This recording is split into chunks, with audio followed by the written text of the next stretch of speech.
Bonjour à tous, je m'appelle Nabil Crédier, je suis interne en santé publique au SUMS de Caen et je vais répondre aux questions des étudiants concernant le Covid et le déconfinement.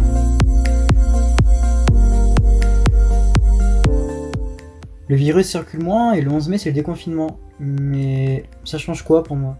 Le déconfinement, ça implique quelques changements. Tout d'abord, il n'y a plus besoin d'attestation pour sortir. Il n'y a plus de limite de temps pour sortir et il n'est plus question des 1 km de distance à respecter autour de domicile. Il y a des règles qu'il faut tout de même respecter, des choses qui n'ont pas changé. Toutes les mesures barrières sont impératives. Je peux reprendre mon activité à la salle? Alors sur la question du sport, il est désormais possible de faire du sport dehors, mais de préférence seul. Il faut respecter certaines règles. Par exemple, si vous faites du vélo, de la course à pied, il faut respecter une distance de 10 mètres entre vous et la personne devant et 10 mètres avec la personne qui est derrière. Si vous faites de la marche rapide, il faut respecter une distance de 5 mètres. Et malheureusement, les sports collectifs et les sports de contact ne sont pas autorisés car il y a un risque trop important de transmission du virus. Bien sûr, il ne faudra pas porter de masque en faisant du sport. Ça signifie que je ne peux pas voir mes amis et qu'on ne peut pas se réunir autour d'une table? Si, tu peux, mais avec certaines conditions. Tu peux désormais voir ta famille et tes amis, mais ces réunions ne doivent pas dépasser 10 personnes. Je sais que c'est difficile dans ces cas-là, mais il faut respecter le plus possible les mesures barrières et de distanciation sociale.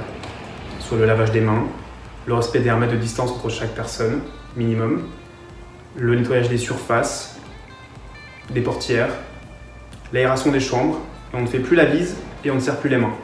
Bref, tu connais déjà tout ça. Il faut rapporter un masque quand on sort. Avec les amis aussi?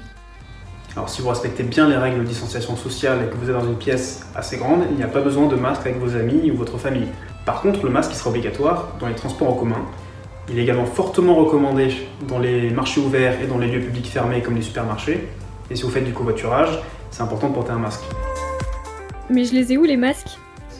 Les masques grand public sont en vente dans les pharmacies à prix plus ou moins libre, entre 2 et 5 € généralement. Et pour les plus manuels d'entre vous, il est également possible de fabriquer votre propre masque. Donc je vous partagerai un tuto là-dessus.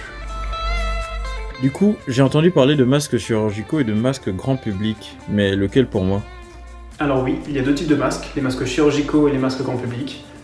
Grosso modo, les masques chirurgicaux sont à privilégier aux professionnels de santé parce qu'ils confèrent une protection qui est légèrement supérieure. Mais les masques grand public sont efficaces s'ils sont bien portés et s'ils respectent les recommandations de l'AFNOR.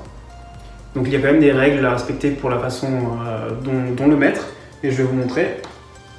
Alors c'est un masque chirurgical, mais c'est le même principe qu'avec un masque grand public. Il y a deux faces. Ça c'est la face intérieure, donc qui est légèrement plus poreuse, qui va être au contact du visage.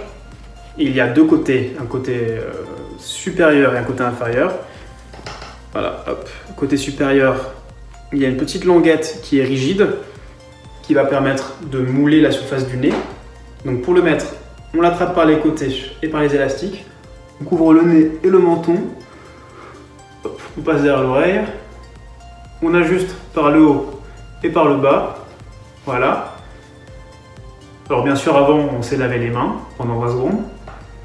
Et ensuite, on n'y touche plus. On se lave les mains et on n'y touche plus. Pendant toute la durée, on va le porter, soit maximum 4 heures.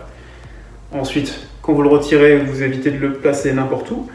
Il y a des règles après sur l'entretien et sur le nettoyage, mais ça je vous le mettrai en lien. Avec tout ça, plus de risques? Alors si, malheureusement, le risque est toujours là, même s'il est moindre par rapport à il y a 2 mois. Donc l'objectif est de maintenir ce risque le plus bas possible, à la fois pour nous protéger nous-mêmes, et surtout pour protéger les autres, les personnes âgées ou les personnes qui sont à risque de forme grave.